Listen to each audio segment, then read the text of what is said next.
Hello everyone, welcome to judiciary point, a part of CLAT point. अगर आपको judiciary course के लिए कोई भी इंक्वायरी चाहिए तो आप नीचे डिस्क्रिप्शन में चेक कर सकते हैं। आज हम अपने क्लास में एक नया सब्जेक्ट स्टार्ट करने वाले हैं। वो नया सब्जेक्ट क्या है? तो भारतीय नागरिक सुरक्षा संहिता 2023। ठीक, तो क्या है भारतीय नागरिक सुरक्षा संहिता 2023? पहले हम लोग इसको CRPC के नाम से जानते थे, लेकिन 2023 में एक नया कानून आया है जिसको अब हम लोग CRPC को भारतीय नागरिक सुरक्षा संहिता के नाम से जानेंगे। इसमें बहुत सारे अमेंडमेंट्स भी हुए हैं, बहुत सारे जो सेक्शंस हैं उनको कंसोलिडेट भी किया गया है। हम लोग जो आगे पढ़ेंगे तो उसको देखते रहेंगे। ठीक, सबसे पहला तो एक्ट नंबर क्या है? प्री का जो सबसे पहला क्वेश्चन बनता है कि कौन सा एक्ट नंबर है, तो एक्ट नंबर 46 है ऑफ 2023। अब इसको प्रेसिडेंट का एसेट कब मिला है? तो ये है 25 दिसंबर 2023 को। तो शुरू में ही आपको दो प्री के क्वेश्चन अच्छे खासे मिल गए। ठीक, एक्ट नंबर 46 और कब परमिशन मिली है, कब एसेंट मिला है? तो 25 दिसंबर 2023 को। मुझे नहीं लगता ये कोई भूल पाएगा, क्योंकि ये जो जनरेशन है इन्हीं के सामने ये तीनों लॉज आए हैं, तो शायद है ये इसको कोई भूल पाए। ईयर तो कोई नहीं भूल पाएगा। ठीक, अब आइए देखते हैं, जैसे कि कोई भी एक्ट शुरू होता है सबसे पहले क्या बताते हैं? प्रियम्बल, कि इस एक्ट का मोटो क्या है। ठीक है, ये एक्ट क्यों लाया गया है, तो वो प्रियम्बल बता रहा है। An act to consolidate and amend. ठीक, दो मोटो है, पहला तो कंसोलिडेट करना, दूसरा अमेंड करना। An act to consolidate and amend the law relating to criminal procedure. ठीक है, तो पहला तो कंसोलिडेट करना, दूसरा अमेंड करना। किसको अमेंड करना? लॉ को। कौन सी लॉ को? क्रिमिनल प्रोसीजर को। ठीक है ना। अब देखिए, जो BNS है वो क्या बताता है? वो ये बताता है कौन सी एक्ट ऑफेंस होगा, कौन सा एक्ट ऑफेंस नहीं होगा। ठीक, जो BNS है, ठीक ना, ये बताता है कि कौन सा एक्ट ऑफेंस है, कौन सा एक्ट ऑफेंस नहीं है। ठीक, मान लीजिए कोई भी ऑफेंस हो रहा है, फॉर एग्जांपल 376। ठीक है ना, कोई क्या है? 376 एक ऑफेंस हुआ। ठीक, जो 376 वो ऑफेंस है ये तो BNS बता देगा, लेकिन फिर उसके प्रोसीजर कैसे कैसे फॉलो किया जाएगा, ट्रायल कैसे होगा, एग्जामिनेशन कब होगा, क्रॉस एग्जामिनेशन कब होगा, विटनेसेस कैसे कैसे गुजारे जाएंगे, गवाह कैसे गुजरेंगे, PW1 कौन होगा, DW1 कौन होगा, ये सब कौन बताता है? ये सब बताएगा द भारतीय नागरिक सुरक्षा संहिता। ठीक, ये सब क्या आता है? क्रिमिनल प्रोसीजर में आता है। मान लीजिए कोई क्राइम हो तो गया, लेकिन उस क्राइम को सजा देने तक आप उसको कैसे उसका ट्रायल करेंगे। ठीक, कैसे उनको गवाहों को नोट करेंगे, बयान कैसे होंगे, ठीक है, जिरह कैसे किया जाएगा, ये सब जो आपका बताएगा वो यही एक्ट बताएगा। यही प्रोसीजर के बारे में इसी एक्ट में हम लोग पढ़ेंगे। ठीक, एन एक्ट, ये एक ऐसा एक्ट है, ठीक, ये एक ऐसा एक्ट है जो कि कंसोलिडेट करता है जितने भी एक्ट्स थे, जितने भी सेक्शंस थे, जो बिखरे हुए थे CRPC में, कुछ सेक्शंस बिखरे हुए थे, उन सबको एक जगह कंपाइल कर दिया और अमेंड किया। भाई नियम कानून दिन ब दिन बदलते रहते हैं, हर रोज नया नया नियम आ रहा है, तो भाई अपने लॉज को भी अपडेटेड करना बहुत ज़्यादा ज़रूरी है। पहली बात तो इन्होंने कंसोलिडेट किया, दूसरी बात इन्होंने अमेंड कर दिया। जितने भी ऑब्सलीट लॉ थे उनको हटा के जितने भी अपडेटेड लॉज थे उन सबको इन्होंने अमेंड करके एक लॉ बताया जो कि क्रिमिनल प्रोसीजर के बारे में बताया जाता है कि 376 है, मान लीजिए ये ऑफेंस तो हो गया, अब इसका आगे क्या करेंगे? 161 का बयान कब लेंगे, 164 का बयान कैसे लिया जाएगा, इसका विक्टिम का मेडिकल कैसे होगा, गवाह कैसे गुजरेंगे, बयान कैसे लिया जाएगा, जिरह कैसे होगा, एग्जामिनेशन कैसे होगा, क्रॉस एग्जामिनेशन कैसे होगा, ये सब क्या बताएगा? ये भारतीय नागरिक सुरक्षा संहिता ये बताएगा। ठीक है, ये सब क्या होता है? क्रिमिनल प्रोसीजर में आता है। ठीक, फिर जजमेंट कैसे दिया जाएगा, कितने साल की सजा, कैसे सजा होगी। ठीक है, तो यहाँ पे इसका रोल आता है। ठीक, तो प्रियम्बल क्या कहता है? An act to consolidate and amend the law relating to criminal procedure. ठीक, अब आइए, be it enacted by parliament. ठीक, किसके द्वारा आया है? पार्लियामेंट के द्वारा आया है।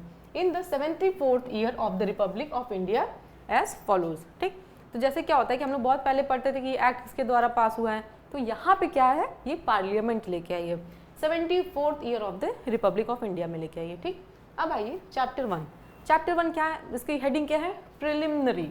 ठीक, जो बेसिक चीज़ें। ठीक, तो इसमें क्या बताता है? इसमें बताता है ये नाम, कि इस एक्ट का नाम क्या क्या होगा। ठीक, एक्सटेंड, शॉर्ट टाइटल बताता है। ठीक, कि इस एक्ट का नाम क्या क्या होगा, किस नाम से इस एक्ट को जाना जाएगा। ठीक, एक्सटेंड कहाँ कहाँ ये एक्ट लागू होता है, कहाँ कहाँ ये एक्ट लागू नहीं होगा। ठीक, पहला क्या बताया, इसका नाम क्या होगा, इस एक्ट को हम लोग किस नाम से जानेंगे, क्योंकि अभी तक देखिए, अभी तक हम यहाँ तक पढ़े तो पता चला कि इस एक्ट का क्या नाम है, नहीं प्रियम्बल पढ़े, एक्ट नंबर पढ़े, बस दैट इज सफिशिएंट। इसको किस नाम से जाना जाएगा, ये क्या बताएगा, सेक्शन 1 बताएगा। ठीक, so the short title, extend and commencement.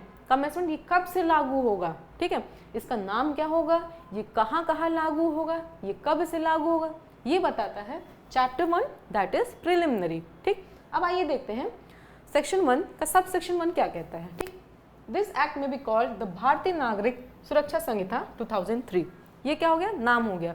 इस एक्ट को किस नाम से बुलाया जाएगा, द भारतीय नागरिक सुरक्षा संहिता 2023 के नाम से जाना जाएगा। ठीक, अब दूसरा सेक्शन क्या बताता है, ये एक्ट कहाँ कहाँ लागू होगा, कहाँ कहाँ लागू नहीं होगा। ठीक, सो जो दूसरा बता रहा है द प्रोविजन ऑफ दिस संहिता। ठीक ना, इस संहिता का जो प्रोविजन होगा, the provision of this Sanhita other than those related to chapter 9, 11 and 12। ठीक, चलिए इसको हम लोग बाद में पढ़ते हैं, इस लाइन को हम लोग बाद में पढ़ेंगे। ठीक है, पहले हम लोग क्या पढ़ते हैं, the provision of this Sanhita shall not apply. ठीक ना, किस पे नहीं अप्लाई होगा, the state of Nagaland to the state of tribal area. ठीक, तो इस संहिता का जो प्रोविजन है स्टेट ऑफ नागालैंड पे नहीं अप्लाई होगा और ट्राइबल पे नहीं अप्लाई होगा, ट्राइबल एरियाज जितने भी होता है उन पे अप्लाई नहीं होगा। ठीक, एक्सेप्ट, इसका जो एक्सेप्शन है, other than those related to chapter 9, ठीक, 11 एंड 12। ठीक है, तो पहला सबसेक्शन क्या बताता है, इस एक्ट को किस नाम से जानेंगे। दूसरा सबसेक्शन क्या बताता है कि इस एक्ट के जितने भी प्रोविजंस हैं, ठीक ना, इस संहिता का जितने भी प्रोविजंस हैं सब नागालैंड और ट्राइबल एरियाज पर नहीं लागू होगा। क्यों नहीं लागू होगा, क्योंकि इन लोग के जो कल्चर होते हैं वो अपने आप में अलग होते हैं। ठीक, ये लोग हमारे कल्चर्स को फॉलो नहीं करते, इन लोग का जो ट्राइबल एरियाज होते हैं इन लोग के खुद के जो कल्चर होते हैं जो कि सुप्रीम ये लोग मानते हैं। ये लोग अपने कल्चर से 1% के कोई भी खिलवाड़ नहीं कर सकते। इसीलिए इस संहिता के जितने भी प्रोविजंस हैं सब नागालैंड और ट्राइबल एरिया पे अप्लाई नहीं किया जाता, एक्सेप्ट जो चैप्टर 9 है, चैप्टर 11 है और चैप्टर 12 है। ठीक, अब आ जाइए, बट इसमें भी कंडीशन है। ठीक ना, but the concern state government मतलब जो इन लोग की जो स्टेट गवर्नमेंट है, जो नागालैंड है या फिर ट्राइबल एरियाज है, उनके स्टेट गवर्नमेंट में बाय नोटिफिकेशन के माध्यम से अप्लाई सच प्रोविजन और any of them to the whole. और मतलब ये जो प्रोविजंस है, जो इसमें प्रोविजंस है वो स्टेट गवर्नमेंट चाहे वो होल, एनी ऑफ देम, कोई भी, ठीक है, कोई भी देम टू द होल, चाहे वो पूरा या फिर part of the state of Nagaland और such tribal area as the case may be with the supplemental incidental and consequential modification, ठीक, as may specified in the notification। देखिए जनरल प्रोविजन क्या बता रहा है कि जो इस एक्ट के जो प्रोविजंस होंगे वो नागालैंड और ट्राइबल एरिया पे लागू नहीं किया जाएगा, except chapter 9, chapter 11 and chapter 12। ठीक, बट इसमें क्या है, बट जो स्टेट गवर्नमेंट है वो बाय नोटिफिकेशन, ठीक है, बाय नोटिफिकेशन इस जो नागालैंड है ट्राइबल एरिया में कोई भी नियम कानून जो इस एक्ट में है, ठीक ना, वो चाहे होल हो, मतलब चाहे पूरा हो, या फिर चाहे कोई पार्ट हो, चाहे वो पूरे नागालैंड पे वो अप्लाई करा, चाहे वो किसी भी पार्ट पे वो लागू कर सकती है। ठीक, किसके माध्यम से, बाय नोटिफिकेशन के माध्यम से। ठीक, तो ये सेक्शन सबसेक्शन 2 बताता है हमारा।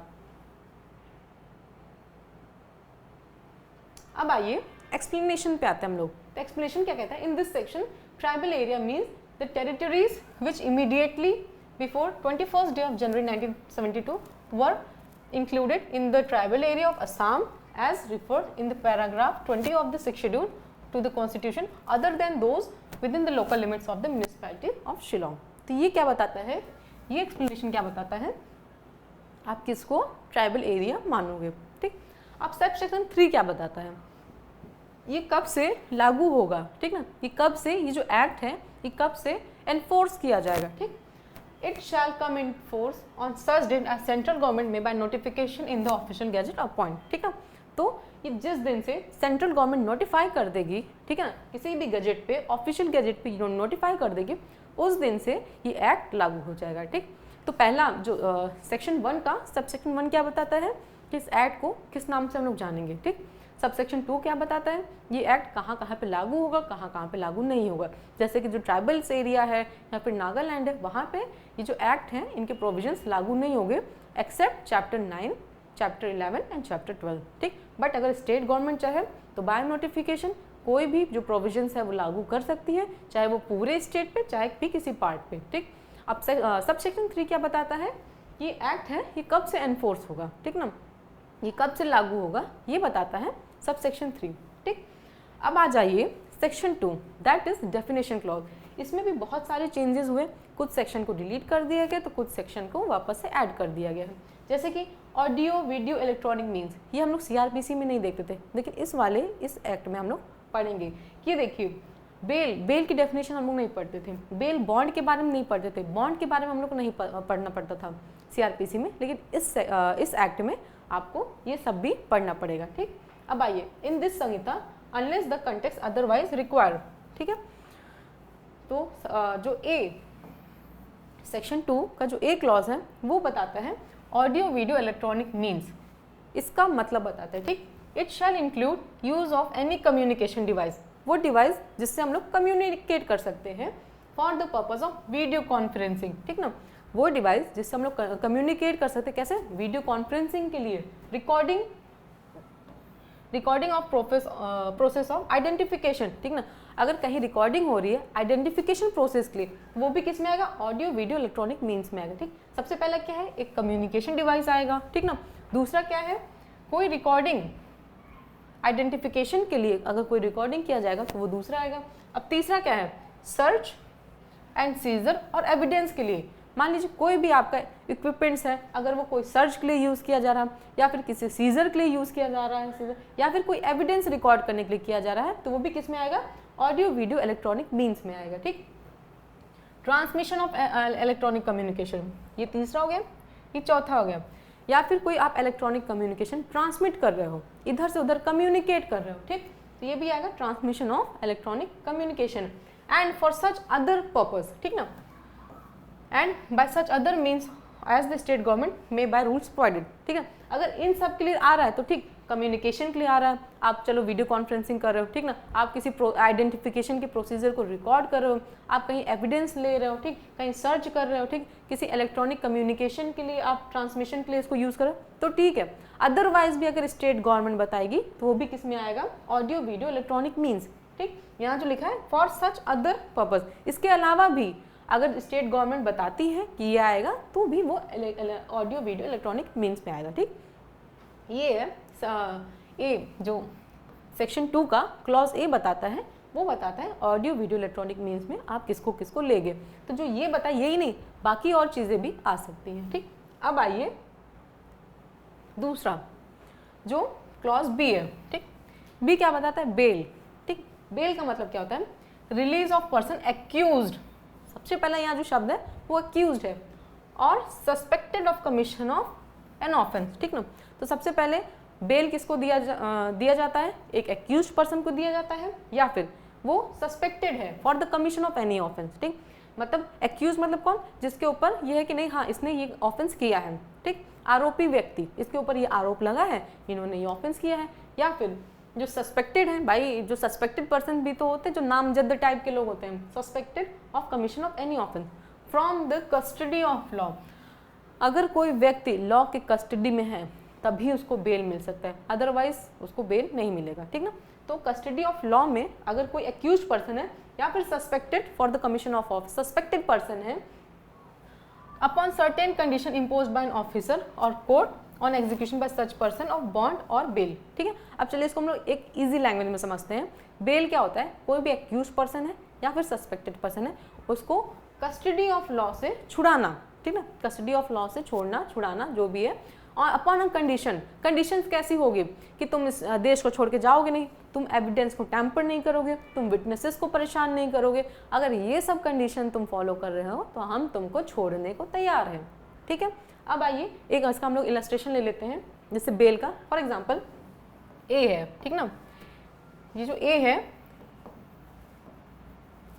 ये बी है, ठीक ना, बी नहीं जी ले लेते हैं, ठीक, जी, जी क्या है, एक लड़की है, जी फॉर गर्ल हो गया, ठीक। जी जो है एक लड़की है, एक लड़की ए पे आरोप लगाती है कि इसने 376 या फिर रेप कमिट किया है, ठीक ना।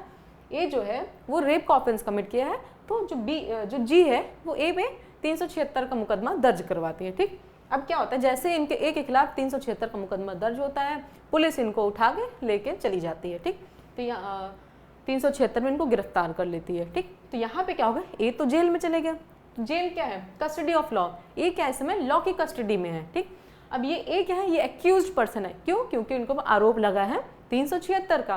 तो ऐसे सिचुएशन में अगर कोई भी आरोपी व्यक्ति अगर जेल में है, अब इनको बाहर निकलवाना है, अब भाई इनको जेल में तो इनके घर वाले रहने नहीं देंगे, तो इनके इनके घर वाले क्या करते हैं, एक बेल एप्लीकेशन होता है,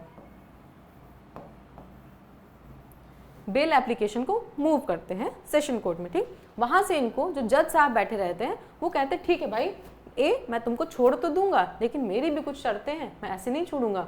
भाई इनसे पूछा जाता है क्या शर्तें बताओ, ठीक, कहते हैं तुम किसी भी एविडेंस को टैम्पर नहीं करोगे, तुम किसी भी विटनेस को परेशान नहीं करोगे, तुम देश को छोड़ के नहीं जाओगे। अगर कुछ और भी कुछ शर्तें होती हैं, अगर ये शर्तें तुम पालन करने को तैयार हो, अगर ये कंडीशंस तुम फॉलो करते हो तो हम तुमको छोड़ने के लिए एग्री हैं। उसके लिए भी आपको बेल के लिए भी कुछ ग्राउंड्स होने चाहिए, कुछ सर्कमस्टेंसेस होने चाहिए, ठीक ना। अगर आप वो जज साहब को दिखाओगे और अगर जज साहब को लगेगा नहीं ठीक है चलो ठीक है इनको छोड़ देना चाहिए कुछ समय के लिए, ड्यूरिंग ट्रायल, हमेशा के लिए नहीं छोड़ दें, ड्यूरिंग ट्रायल, ठीक ना, ठीक है, जब तक इनका ट्रायल चल रहा है तब तक ये बाहर है, जैसे इनको सजा होगा, जैसे इनका कन्विक्शन होगा फिर से इनको कस्टडी में ले लिया जाएगा। क्योंकि अभी ये भी तो नहीं पता है कि भाई ये जो ए है ये इन्होंने सच में ऑफेंस किया है कि नहीं किया है। अभी तो जो लड़की है उसने तो सिर्फ 376 का आरोप लगाया है ए पे, ठीक ना। अब उसी आरोप के ही ग्राउंड पे ए को क्या कर लिया गया, कस्टडी में ले लिया गया, ठीक है। अब फिर इनकी बेल पड़ती है सेशन कोर्ट में, ठीक है। तो फिर जो जज साहब रहते हैं कहते हैं ठीक है चलो ठीक है अभी तुम्हारा दोष सिद्ध नहीं हुआ, अभी तुम कन्विक्ट नहीं हुए, ठीक है, चलो ठीक है हम तुमको ट्रायल के टाइम पे छोड़ दे रहे हैं, ठीक है। बाद में देखते हैं कि तुमको सजा होती है, तुम कन्विक्ट होते कि एक्विट होते हो, और जैसे कन्विक्शन होगा तुमको फिर से कस्टडी में ले लिया जाएगा। तो ट्रायल के दौरान अगर हम जो छोड़ रहे हैं तो इसी प्रोसेस को क्या होते हैं, बेल कहते हैं, इसी प्रोसीजर को बेल कहते हैं कि चलो ठीक है अभी तुम कोर्ट मान लो तुम्हारा ट्रायल चल रहा है, तुम कुछ दिन के लिए बाहर रह सकते हो, ठीक। तो bail means release of a person accused or suspected of commission of any offence from the custody of law, ठीक। जो जेल है कस्टडी ऑफ लॉ है, अपॉन सर्टेन कंडीशन क्या क्या रहेगा वो जज डिसाइड करेगा, क्या क्या कंडीशन रहेगा कि तुम एविडेंसेस को टैम्पर नहीं करोगे, किसी विटनेस को परेशान नहीं करोगे, तुम भागोगे नहीं, तो ये सब मतलब कोई भी ऐसे सेम ऑफेंस जो है सिमिलर ऑफेंस दोबारा नहीं करोगे। तो ये कंडीशन इम्पोज करके बाय द ऑफिसर, ये कंडीशन कौन इम्पोज करता है, कि तो ऑफिसर इम्पोज करेगा कि तो कोर्ट इम्पोज करेगा, on execution of such person of bond और अ बेल बॉन्ड, ठीक। तो बॉन्ड भर दो, बेल ऑफ बॉन्ड करके कंडीशंस लगा के तुमको छोड़ दे रहे हैं, ठीक। हर पेशी पे आते रहना है। कंडीशन क्या रहता है, आपको हर पेशी पे भी आना पड़ेगा, ये नहीं कि अगर आपको एक बार बेल मिल गई तो तुम आओ ही मत कोर्ट, जब तुम्हारी डेट लगेगी ट्रायल की तब ए को यहाँ पे आना पड़ेगा, समझ गए। ये होता है बेल, ठीक। अब आते हैं सी क्या बताता है, बेलेबल ऑफेंस। देखो ऑफेंस क्या होता है, दो टाइप का होता है, bailable offence, non bailable offence. तो सी क्या बताता है, bailable offence means an offence which is shown bailable in the first schedule. वो सारे ऑफेंसेस जो फर्स्ट शेड्यूल में बताए गए हैं वो सारे बेलेबल होंगे, और which is made bailable by any other law for the time being in force and non bailable, यहाँ पे देखिए एंड, ठीक ना। तो पहला इन्होंने क्या बताया, बेलेबल ऑफेंस का बताया कि जो कि फर्स्ट शेड्यूल में offence which is shown as bailable, जो ऑफेंस एज बेलेबल दिखाया गया है फर्स्ट शेड्यूल में कि तो वो बेलेबल ऑफेंस में आएंगे, और which is made bailable by any other law, या फिर कोई लॉ कहते हैं नहीं ठीक है चलो ये बहुत छोटा सा ऑफेंस है इसको बेलेबल कर देते हैं, ठीक। मान लीजिए किसी की आप ऑफेंस है, कोई एक्ट है जिसमें 50 रुपये की किसी की क्षति हुई है, ठीक ना, उनको जो इंजरी हुई है सिर्फ 50 रुपये की हुई है, तो अब इसके 50 रुपये के लिए आप इंसान को जीवन भर तो जेल में सड़ा नहीं दोगे, भाई ट्रायल चल देगा, वो सब होगा, सब ठीक है, ट्रायल वायल चलता है सब ठीक है, उसका भी एक टाइम ड्यूरेशन लंबा होता है ट्रायल का भी, ठीक। तब तक क्या होता है कि आप इसमें वो जो छोटे मोटे ऑफेंसेस रहते हैं उन सबको इन्होंने बेलेबल ऑफेंस में डाल दिया कि ठीक है चलो आप सेम डे आपको बेल मिल जाएगी, ठीक।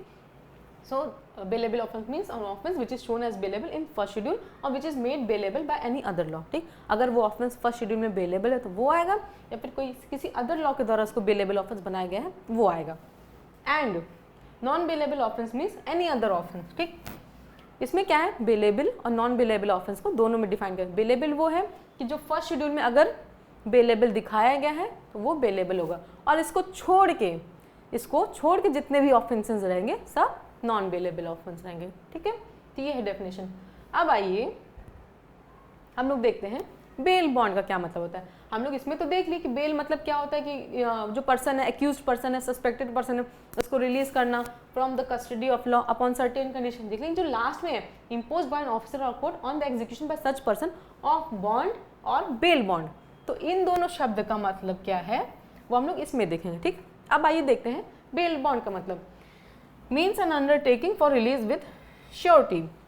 अब श्योरिटी क्या होता है, मान लीजिए ए है, आप इसी में ले लीजिए, जो लड़की थी वो ए के ऊपर 376 जो रेप है उसका एलिगेशन लगाती है। ठीक, ए को क्या करती है, पुलिस ऑफिसर पकड़ ले जाती है, ये जेल में बंद रहते हैं, फिर इनका बेल एप्लीकेशन पड़ता है, फिर कोर्ट में बहस होती है, ए को बेल में छोड़ा जाता है। लेकिन ऐसे नहीं छोड़ा जाएगा, कुछ श्योरिटी लगेगी। मान लीजिए कोर्ट कहती है कि आप 50,000 रुपया जमा करो तब तुमको छोड़ेंगे।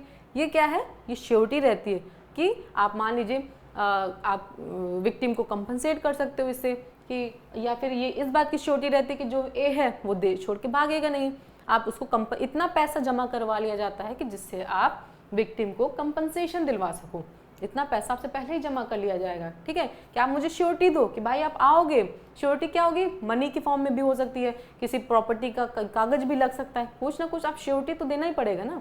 पता लगे ऐसे ही किसी को बेल पे छोड़ दे तो वो इंसान तो भाग ही जाएगा, उसका क्या नुकसान है। लेकिन अगर कोई ना कोई श्योरिटी रहेगी, अगर मान लीजिए कोई ना कोई अमाउंट उसका डिपॉजिट रहेगा तो वो बंदा कहीं भागेगा नहीं। ठीक, means N undertaking for release with surety. नहीं ठीक है, चलो हम तुम्हारा लेते हैं। और आपने जो शब्द सुना होगा जमानतदार, ठीक ना, चाहे आपको पैसा लगाया जा सकता है, चाहे 2 जमानतदार आ सकते हैं। ठीक, जो आपकी गारंटी लेते हैं कि चलो ठीक है ये जो ए बंदा है वो जाएगा नहीं।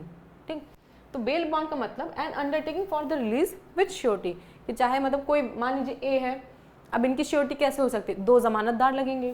ठीक, अब ये डी हो गए, ठीक ना, डी हो गए और सी हो गए, डी और सी। ठीक ना, अब डी और सी कहते हैं ठीक है हम आपकी गारंटी ले रहे हैं, हम श्योरिटी दे रहे हैं, ए कहीं भाग के जाएगा नहीं। तो ये जो डी और सी क्या है, ये श्योरिटी है।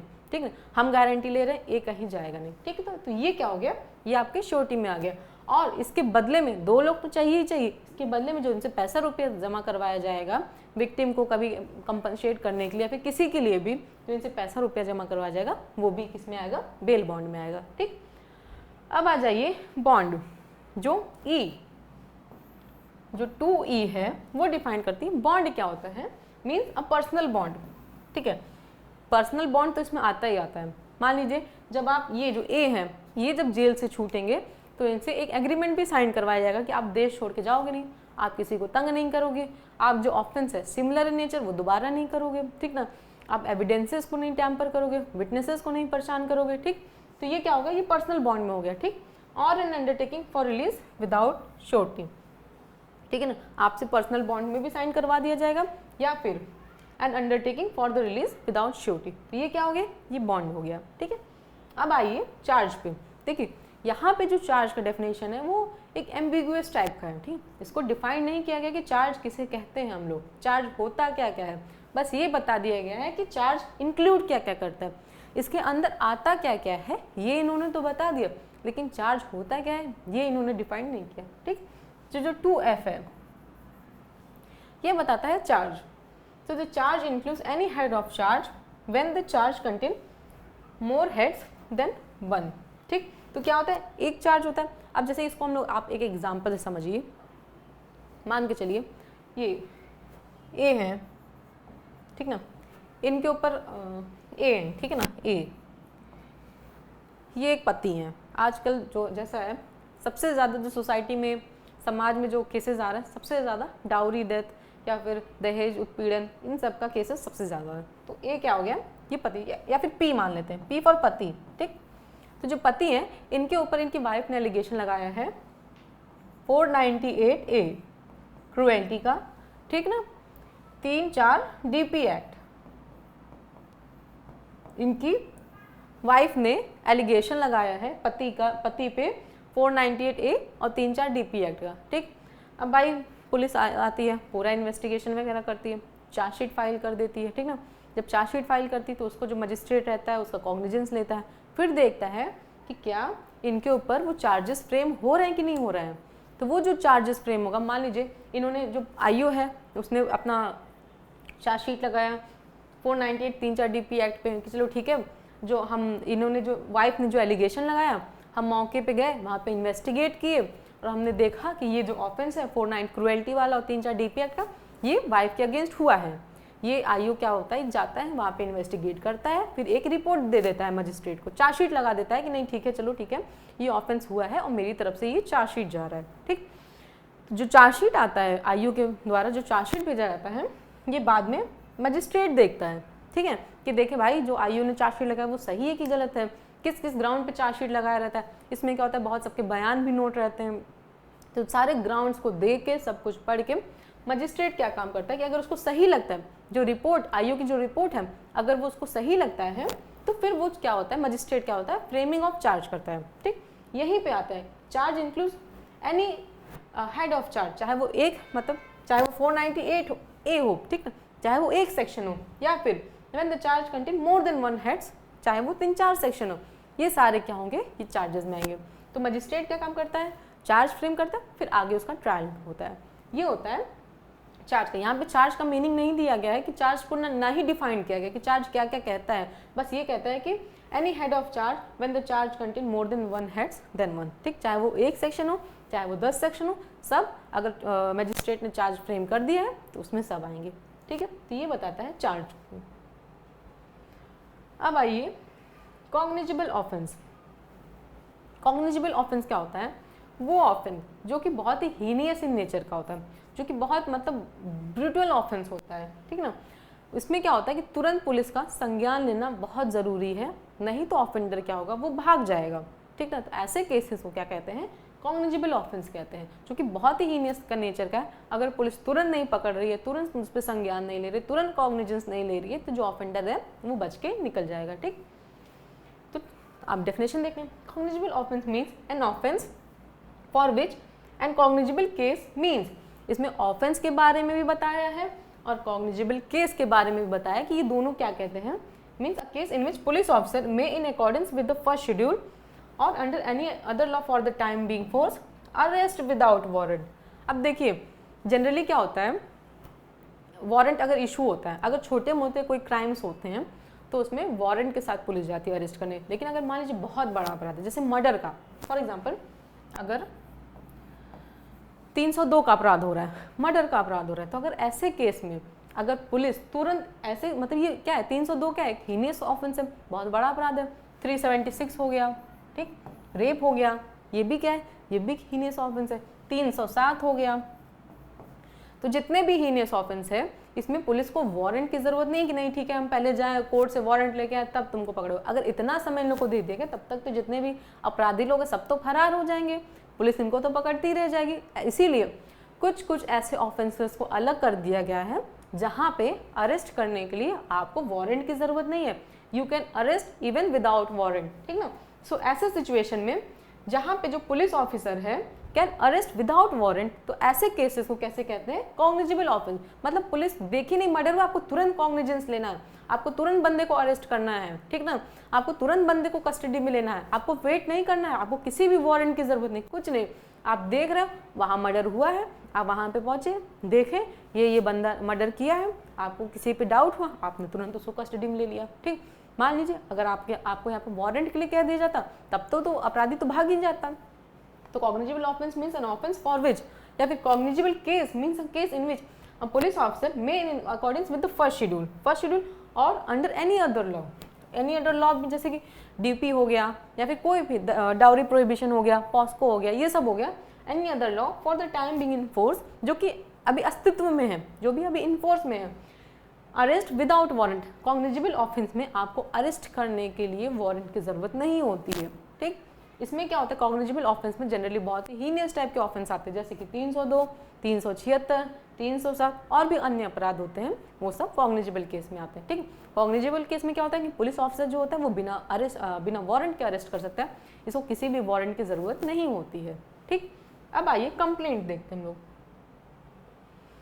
कंप्लेंट क्या कहता है? सबसे पहले जो पहला लाइन बताता है, कंप्लेंट 2H में डिफाइंड है, ठीक, जो ये है, देखिए ये जो 2 sub clause H, 2 sub clause G, ये सारा आप लोग बहुत अच्छे से याद कर लीजिएगा क्योंकि ये प्री में आता ही आता है, 100% आएगा, 1-2 नंबर का तो हर एक एग्जाम में आएगा, ठीक।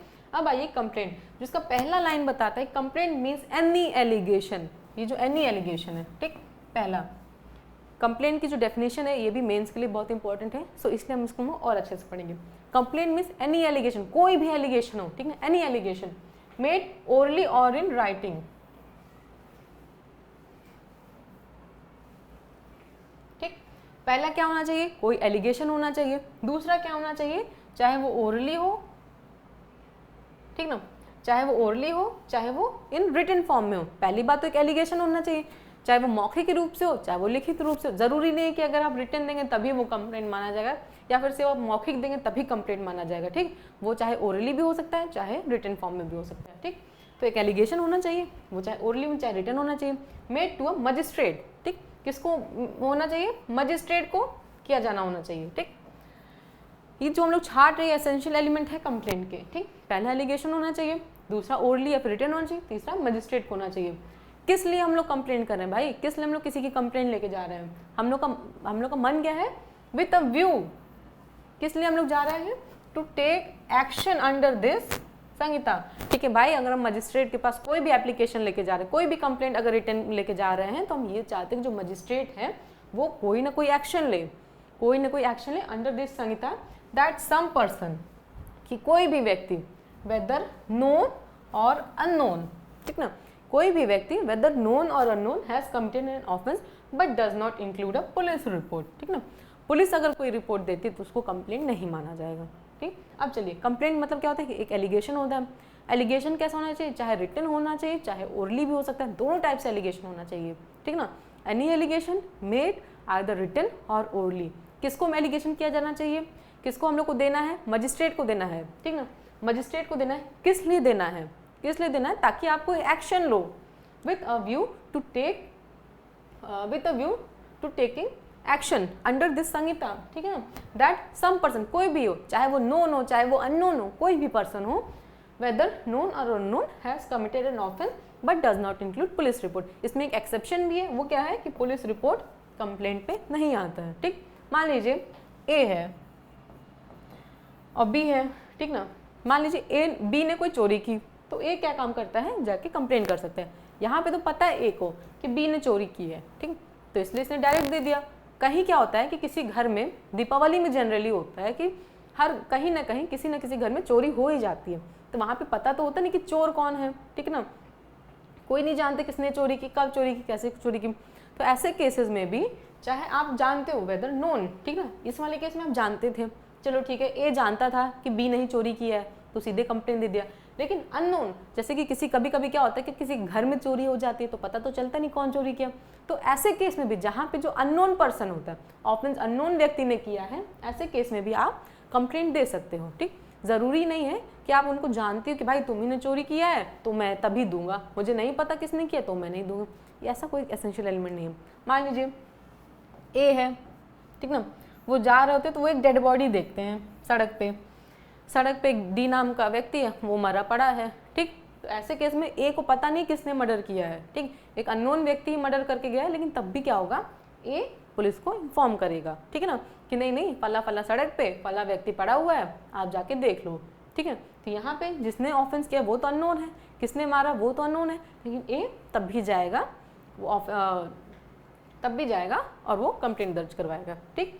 ये होता है कंप्लेंट, ठीक। ये जो होता है डेफिनेशन भी इंपॉर्टेंट है, इसके एसेंशियल एलिमेंट भी इंपॉर्टेंस है, ठीक है, क्योंकि मेंस में क्वेश्चन पूछता है defined complaint, what do you know about complaint, what are its essential element, what is not been included in complaint, तो ये सारे क्वेश्चंस आते हैं। तो मान लीजिए अगर पूछ लिया कि what do you understand by complaint, तो आप तो इसका डेफिनेशन लिखोगे। अब दोबारा दूसरा क्वेश्चन आ गया, what are the essential elements of complaint, तो क्या होगा, कंप्लेंट क्या होगा, कोई एलिगेशन होना चाहिए। दूसरा क्या होगा, एलिगेशन चाहे ओरली हो चाहे रिटन होना चाहिए। तीसरा क्या, वो एलिगेशन होना चाहिए, मजिस्ट्रेट को होना चाहिए। किस लिए एलिगेशन मजिस्ट्रेट को दिया जाना चाहिए, ताकि मजिस्ट्रेट कोई एक्शन ले सके, ठीक है ना। किस लिए एक्शन लेना है, कि कोई नोन या फिर अननोन व्यक्ति कोई ऑफेंस किया है, ठीक। ये क्या होता है, कंप्लेंट होता है, लेकिन ये पुलिस रिपोर्ट इंक्लूड नहीं करता है, ठीक। कंप्लेंट में पुलिस रिपोर्ट नहीं आता है, ठीक। अब आइए एक्सप्लेनेशन पे। A report made by police officer in case which discloses after investigation the commission of non cognizable offence shall be deemed to be a complaint and the police officer by whom such report is made shall be deemed to be a complaint, ठीक है। एक report बनाया गया किसके द्वारा, police officer के द्वारा, in a case which discloses after investigation the commission of non cognizable offense shall be deemed to be a complaint। मान लीजिए जो पुलिस ऑफिसर है वो गया कॉग्निजेबल ऑफेंस समझ के गया, ठीक, लेकिन वो इन्वेस्टिगेट करता है तो पुलिस ऑफिसर क्या है, इन्वेस्टिगेशन के बाद उसको पता चलता है अरे ये तो नॉन कॉग्निजेबल ऑफेंस है, ठीक है। मान लीजिए उसको कहीं से सूचना है कि वहाँ पे अपराध हो गया, ठीक, वो वहाँ पे जाता है, वहाँ पे देखता है कि वो तो नॉन कॉग्निजेबल ऑफेंस हो गया।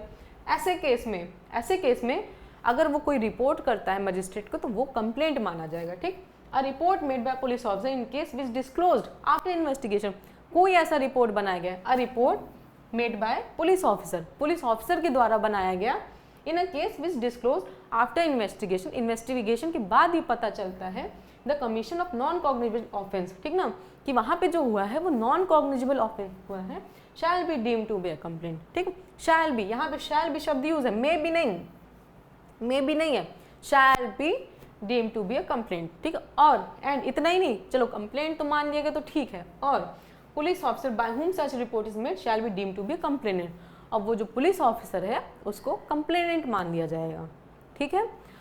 और तो ये है आपका कंप्लेंट के बारे में कि कंप्लेंट क्या होता है, इसके एसेंशियल एलिमेंट्स क्या है, इसमें क्या है, पुलिस का रिपोर्ट नहीं आता है, कब आता है, ये एक्सप्लेनेशन में दिया गया कि मान लीजिए पुलिस गया कहीं कि वो ऑफेंस हुआ है, फिर वो क्या काम करता है, मजिस्ट्रेट को रिपोर्ट करता है, ऐसा सिचुएशन में क्या होगा, वो कंप्लेनेंट माना जाएगा। अब इसका एक एग्जाम्पल से समझिए, ठीक।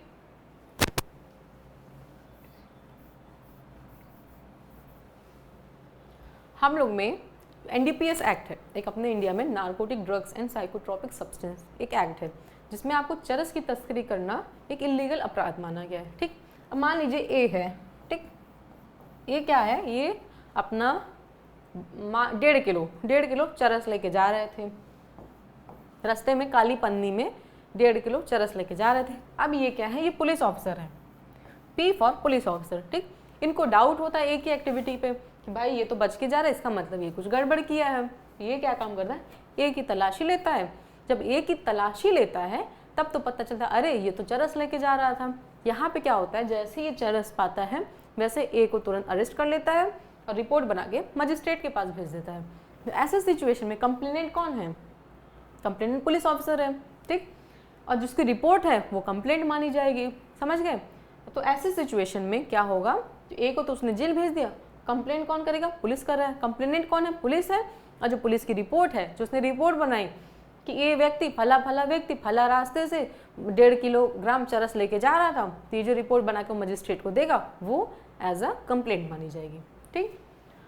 अब आइए सब क्लॉज आई में, ये क्या बताता है, इलेक्ट्रॉनिक कम्युनिकेशन किसे कहते हैं। ये सेक्शन भी नया ऐड किया गया है, means the communication of any written होना चाहिए। भाई कम्युनिकेशन कैसा होना चाहिए, रिटन भी हो सकता है, वर्बल, ओरली वर्बल, या फिर पिक्टोरियल इन्फॉर्मेशन, किसी पिक्चर के द्वारा भी हो सकता है, लिखित तरीके से भी हो सकता है, मौखिक तरीके से भी हो सकता है, या फिर किसी पिक्टोरियल इन्फॉर्मेशन की वजह से भी हो सकता है। लाइक जैसे हम लोग कहते हैं सेव ट्री, तो सेव ट्री में जनरली लोग ऐसे पेड़ बना के, और चिपको मूवमेंट का जो रहता था कि ऐसे लड़के आगे पीछे घूम रहे थे, क्या है, ये एक पिक्टोरियल कम्युनिकेशन है, ठीक। और वीडियो कंटेंट ट्रांसमिटेड, वीडियो कोई वीडियो के माध्यम से अगर हम कोई चीज़ आपको कम्युनिकेट करना चाह रहे हैं, ठीक, जैसे कि सेव अर्थ, उसका कोई वीडियो बन जा रहा है, तो ये क्या होगा, video content transmission or transferred whether from one person to another person, from one device to another device, ठीक ना। मान लीजिए आप कोई ऐसी चीज़, कोई ऐसी कम्युनिकेशन चाहे आप रिटन कर रहे हो, वर्बल कर रहे हो, पिक्टोरियल वाइज कर रहे हो, किसी का पिक्चर बना कर रहे हो, या फिर कोई वीडियो बना के कर रहे हो, ठीक, जो कि ट्रांसफर किया जा रहा है। कैसे ट्रांसफर किया जा रहा है, from one person to another person. जैसे व्हाट्सएप पे नहीं होता कि एक वीडियो आई व्हाट्सएप से, तो क्या हो रहा है, from one person to another person आ रहा है ना, from one device to another device. भाई फोन मतलब व्हाट्सएप से इनके व्हाट्सएप पे गया, फिर उनके इसको शेयर कर दो, ये कर दो, ठीक। From one device to another device, from one person, from a person to device और from a device to a person. ठीक, मान लीजिए कोई पीसी से फ़ोन में ले रहा है या फिर फ़ोन से पीसी में कुछ ऐसे ले रहा है। ठीक, by mean of an electronic device include by means of an electronic device, ठीक ना, किसी इलेक्ट्रॉनिक डिवाइस के माध्यम से हो रहा है, include a telephone, mobile phone और वायरलेस टेलीकम्युनिकेशन डिवाइस और a computer, audio video player, camera और एनी अदर इलेक्ट्रॉनिक डिवाइस और electronic form may be specified notified by central government. ठीक, सिंपल सा मतलब है इसमें, इतनी बड़ी डेफिनेशन का सिंपल सा मतलब है, अगर आप कोई भी चीज़ कम्युनिकेट कर रहे हो, कैसे कम्युनिकेट कर रहे हो, रिटन तरीके से, लिखित तौर पे, वर्बल मौखिक तौर पे, या फिर किसी पिक्टोरियल तरीके से, किसी की पिक्चर्स बना के आप कम्युनिकेट करो, या फिर कोई वीडियो बना के, ठीक, वीडियो बना के कर रहे हो, किसके में कर रहे हो, from one person to another person, from one device to another device, ठीक ना, आप एक इंसान से दूसरे इंसान पे कर रहे हो, एक डिवाइस से दूसरे डिवाइस पे कर रहे हो, ठीक ना, from person to a device या फिर to device from a person, ठीक है ना, किसके माध्यम से कर रहे हो, कि तो आप फोन टेलीफोन के माध्यम से कर रहे हो, कि तो आप मोबाइल के माध्यम से कर रहे हो, या फिर any other wireless telecommunication device, ठीक, या फिर कंप्यूटर हो गया, या फिर ऑडियो वीडियो प्लेयर हो गया, कैमरा हो गया, या फिर कोई और चीज़ जिसको स्टेट गवर्नमेंट जो है, सेंट्रल गवर्नमेंट, जिसको सेंट्रल गवर्नमेंट नोटिफाई करेगी, इसको कहेंगे इलेक्ट्रॉनिक कम्युनिकेशन। ठीक है, कोई भी कम्युनिकेशन करो, verbal, in written form, pictorial form, या फिर वीडियो के फॉर्म से, एक पर्सन से दूसरे व्यक्ति, दूसरे व्यक्ति से दूसरे व्यक्ति, ऐसे, या फिर किसी डिवाइस से किसी पर्सन पे, किसी पर्सन से किसी डिवाइस में, ऐसे करो, फ़ोन के माध्यम से, ठीक है, कैमरा के माध्यम से, कंप्यूटर के माध्यम से, या फिर जिसको सेंट्रल गवर्नमेंट बता रही है, इन सब के माध्यम से आप करोगे तो उसको माना जाएगा इलेक्ट्रॉनिक कम्युनिकेशन। ठीक है, ये हो गया इलेक्ट्रॉनिक कम्युनिकेशन का मतलब। अब आइए हाई कोर्ट हम लोग देखते हैं। High court, high court means in relation to any state, high court for that state. मान लीजिए जैसे कि अपना यूपी है, तो अपने यूपी में एक हाई कोर्ट ऑफ इलाहाबाद है और उसका बेंच है लखनऊ है, तो ठीक है, in relation to any state, किसी स्टेट के बारे में बात हो रही है, जैसे अपने यहाँ मान लीजिए यूपी के बारे में बात हो रही है, तो the high court for that state, तो अपने यूपी में क्या है, एक इलाहाबाद हाई कोर्ट है और उसी का बेंच लखनऊ हाई कोर्ट है, तो मतलब उस स्टेट में जो हाई कोर्ट है उसको माना जाएगा। In relation to a union territory to which the jurisdiction of high court of a state has been extended by law that high court. मान लीजिए किसी यूनियन टेरिटरी है, ठीक, तो अगर यूनियन टेरिटरी में भी किसी यूनियन टेरिटरी का भी जुरिस्डिक्शन अगर किसी हाई कोर्ट में गया है तो आप वो मान लेंगे कि ये उसका हाई कोर्ट है। ठीक, in relation to any other union territory the highest court of criminal appeal for that territory other than supreme court, या फिर किसी अदर यूनियन टेरिटरी में, ठीक, जो हाईएस्ट कोर्ट ऑफ अपीलेट है, जो हाईएस्ट कोर्ट ऑफ अपील है, मान लीजिए सेशन कोर्ट का अपील या हाई कोर्ट में, तो जो भी हाईएस्ट, सुप्रीम कोर्ट को छोड़ के उस यूनियन टेरिटरी में जो भी हाईएस्ट कोर्ट ऑफ अपील रहेगा उसको हाई कोर्ट में कंसीडर किया जाएगा। ठीक, सबसे पहले अगर स्टेट के लिए बता दिया गया कि नहीं ठीक है फला स्टेट के लिए फला फला कोर्ट है, वो हाई कोर्ट मान लिया जाएगा। ठीक, या फिर कोई in relation of union territory, जो अगर यूनियन टेरिटरी है उसके लिए अगर किसी स्टेट के हाई कोर्ट को जुरिस्डिक्शन दिया गया है तो उस स्टेट के हाई कोर्ट को मान लिया जाएगा। या फिर कोई अदर यूनियन टेरिटरी है उसमें जो हाईएस्ट कोर्ट ऑफ अपील होगी except supreme court of India, ऐसे केस में ये हाई कोर्ट मान लिया जाएगा। ठीक, अब आ जाइए इंक्वायरी पे। 2K क्या कहता है, inquiry means every inquiry other than trial. सबसे पहली बात आप इसमें इंक्वायरी में ट्रायल को हटा दीजिए। ठीक, means every inquiry other than trial conducted under this Sanhita by magistrate of court. तो सबसे पहली बात आपको ध्यान में रखने वाली चीज़ है, जो इंक्वायरी है वो पुलिस ऑफिसर द्वारा नहीं किया जा सकता। ये एक MCQ का बहुत इंपॉर्टेंट क्वेश्चन है, प्री में बहुत पूछा जाता है। Inquiry is conducted by magistrate or court, सिर्फ कोर्ट या फिर पुलिस ऑफिसर, तो आपको मजिस्ट्रेट और कोर्ट में टिक करना है, क्योंकि इंक्वायरी कभी पुलिस ऑफिसर नहीं करती। पुलिस ऑफिसर क्या करती है, इन्वेस्टिगेशन करती है। ठीक, मान लीजिए, अब चलिए इंक्वायरी का मतलब डिटेल में समझते हैं। कोई एक ऑफेंस हो गया, ठीक, कोई भी ऑफेंस हो गया, मान लीजिए क्रुएल्टी का ही ले लेते हैं, या फिर 376 का एक ऑफेंस हो गया। ठीक, कोई एक महिला कहती है कि मेरे 376 का ऑफेंस हुआ है मेरे साथ। ठीक, तो पुलिस ऑफिसर क्या करती है, वहाँ पे जाती है, इन्वेस्टिगेट करती है। तो पहला क्या है, पुलिस ऑफिसर गई वहाँ पे इन्वेस्टिगेट की। ठीक, इन्वेस्टिगेशन की, अपना देखी वेखी सब, अपना नजरी नक्शा बनाई, वहाँ पे सब कुछ देख लिया अपना कितने ठीक है, यहाँ पे ऑफेंस हुआ है, बयान वयान सबका ले लिया, आसपास लोगों का सबका बयान नोट कर ली। ठीक, इन्वेस्टिगेशन करने के बाद अगर उसको लगता है कि ऑफेंस हुआ है, तब वो क्या काम करेगी, मजिस्ट्रेट को रिपोर्ट देगी। यहाँ पे क्या हो गया, ये रिपोर्ट दे दी। ठीक, तो ये जो ड्यूरेशन है ये किस में आ गया, इन्वेस्टिगेशन में आ गया। अब मजिस्ट्रेट को रिपोर्ट मिलता है, वो पूरा अपना जांच पड़ताल करती है मजिस्ट्रेट, वो भी सब कुछ पढ़ती है, देखती है, जितने भी कागज पत्तर उसको मिलता है मजिस्ट्रेट को वो सब देखती है अपना। फिर उसके बाद अगर मजिस्ट्रेट को लगता है कि जो रिपोर्ट आई है वो सही है, तब तो वो चार्ज फ्रेम करेगी। उसको लगता है अगर गलत है तो फिर से कहेगी आप फिर से जाओ इन्वेस्टिगेशन करके आओ। तो यहाँ पे क्या काम करेगी मजिस्ट्रेट, यहाँ पे रिपोर्ट किसके पास आ गई, मजिस्ट्रेट के पास आ गई रिपोर्ट। मजिस्ट्रेट क्या करी, रिपोर्ट को पढ़ रही है, देख रही है, अपना सब कुछ जांच पड़ताल कर रही है। उसमें क्या हो गया, अगर मजिस्ट्रेट को लगता है कि ऑफेंस हुआ है, ऑफेंस कमिट हुआ है, तो वो क्या, उसमें क्या होगा कि वो चार्ज फ्रेम करेगी, फ्रेमिंग ऑफ चार्ज करेगी। ठीक, अब ये जो आईओ है इसको इन्फॉर्मेशन मिला, जब से इसको इन्फॉर्मेशन मिला इसने पूरा अपना इन्वेस्टिगेशन किया और जो रिपोर्ट मजिस्ट्रेट को सबमिट किया, तो इसका ये जो ड्यूरेशन है ये इन्वेस्टिगेशन में आता है। ठीक, ये कौन करता है, पुलिस ऑफिसर करता है। इंक्वायरी जब से मजिस्ट्रेट को रिपोर्ट मिला तब से लेके जब तक ये फ्रेमिंग ऑफ चार्जेस नहीं कर दे दिए, इन दोनों के बीच में क्या करेगी मजिस्ट्रेट, इंक्वायर करेगी कि ऑफेंस हुआ है कि नहीं हुआ है। ठीक, जिसने जो भी रिपोर्ट आईओ ने सबमिट किया है, जैसा भी रिपोर्ट आईओ ने सबमिट किया पूरा उसको देखेगी, उसको अच्छे से एनालाइज करेगी और सबके बयान पढ़ेगी, गवाहों के बयान पढ़ेगी, देखेगी कि ऑफेंस हो रहा है कि नहीं हो रहा है। तो ये क्या हो गया, ये इंक्वायरी का प्रोसीजर हो गया कि रिपोर्ट मिला, आईओ ने रिपोर्ट दे दिया कि हाँ ऑफेंस हुआ है। अब उसके बाद आईए का रिपोर्ट फाइनल तो होता नहीं, उस पर मजिस्ट्रेट भी कॉग्निजेंस लेगा कि नहीं ठीक है लाओ हम भी तो देखें ऑफेंस हुआ है कि नहीं हुआ है। ये क्या कर रहा है, इंक्वायरी करेगी अभी। जैसे ही चार्ज फ्रेम हो जाएगा इसके बाद क्या होगा, ट्रायल शुरू हो जाएगा। ठीक, तो ये जो ट्रायल वाला प्रोसीजर है इसको हटा दिया गया है, मीन्स एवरी इंक्वायरी जो इसमें आएगा, सारी इंक्वायरी आ सकती है अदर देन अ ट्रायल। अगर ट्रायल को छोड़ दिया जाए तो जो भी इंक्वायरी हो रही है वो इंक्वायरी में आएगी, conducted under the Sanhita by magistrate or court. इसीलिए जैसे ही रिपोर्ट मजिस्ट्रेट को सबमिट करता है वैसे ही मजिस्ट्रेट तुरंत इंक्वायरी शुरू कर देती है और जैसे ही चार्ज फ्रेम होता है उसके बाद से ट्रायल शुरू हो जाता है। ठीक है, ये था इन्वेस्टिगेशन। ये जो ये ड्यूरेशन है, इन्फॉर्मेशन मिलने से लेकर रिपोर्ट सबमिट होने तक का जो ड्यूरेशन होता है उसको इन्वेस्टिगेशन कहते हैं, और रिपोर्ट मजिस्ट्रेट के पास जाने के बाद से लेके चार्ज फ्रेम करने तक का इसको इंक्वायरी कहते हैं।